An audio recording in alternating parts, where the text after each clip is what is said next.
চরমোনাইকে নিয়ে আমিরে জামাত বাংলাদেশ জামাত ইসলামীর আমির ডাক্তার শফিকুর রহমানের রহস্যময় বার্তা। দর্শক, এদিকে জামাত ইসলামীর কার্যালয়ে চরমোনাই বাদে 10 দলের বৈঠক অনুষ্ঠিত হচ্ছে। তারা সিদ্ধান্তে পৌঁছানোর চেষ্টা করছে। এর মানে আপাত দৃষ্টিতে মনে হচ্ছে যে চরমোনাই আউট এবং অনলি চরমোনাই এক আউট। সবাই কিন্তু না, 10 দল আছে, 10 দল বৈঠকে বসতে পেরেছে, এর মানে দে আর সিনসিয়ার। কিন্তু চরমোনাই এক প্রকার নিজেদেরকে আপাতত গুটিয়ে রেখেছে। এর মানে জোটে তারা নেই, কারণ তারা একদিন আগেও যেটা বলেছিল যে না, তারা আলোচনা চালিয়ে যাচ্ছে, তারা আছে, এখন পর্যন্ত বের হয়ে যায়নি। যদি সেটা হতো তাহলে জামাতের কার্যালয়ে যে বৈঠক ডেকেছিল সেখানে চরমোনাই কেন আসলো না? কারণ এটা তো ফাইনাল কিছু না, এখানেও তো আলোচনা হতে পারত। তো দর্শক,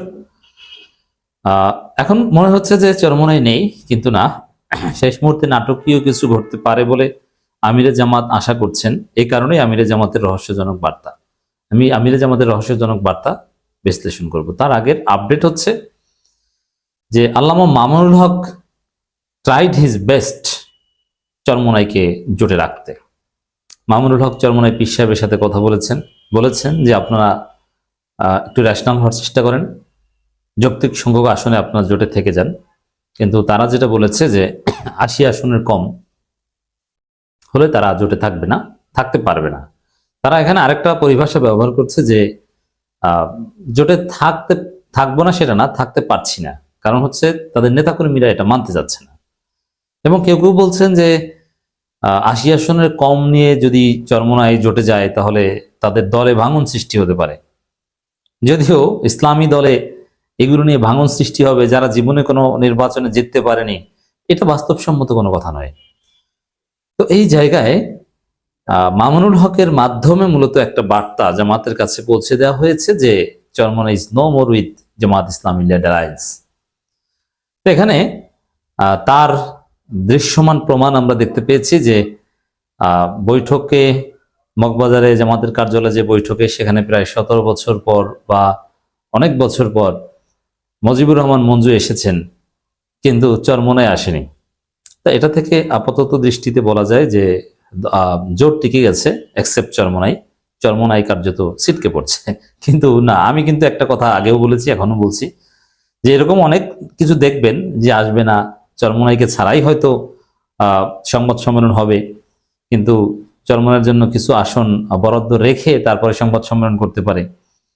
তা আমার প্রেডিকশন হচ্ছে যে 7 দিনের মধ্যে, দ্যাট মিনস আগামী 20 তারিখের মধ্যে চরমোনাই এই জোটে আবার ইন করবে।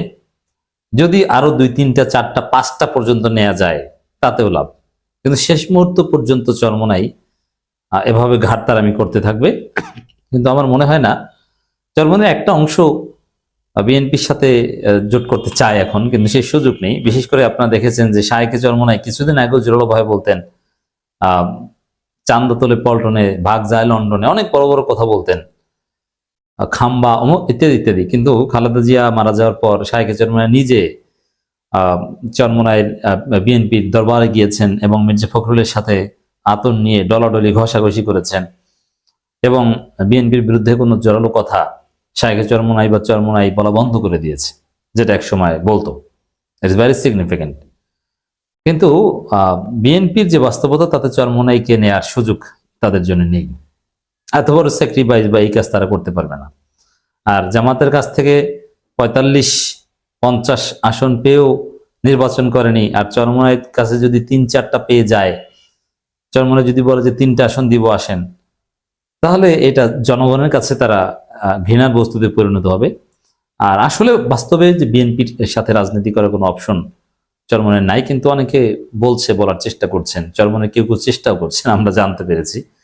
কিন্তু এটা স্টুপিড চিন্তা, এটা অবাস্তব চিন্তা। তো দর্শক, এই জায়গায় এবার আসেন আমিরে জামাতের নসিহত বা আহ্বান আমরা একটু বিশ্লেষণ করব। প্রিয় সহকর্মী, সম্মানিত শুভাকাঙ্ক্ষী, আসসালামু আলাইকুম রহমতুল্লাহ। ওয়ালাইকুম আসসালাম রহমতুল্লাহ।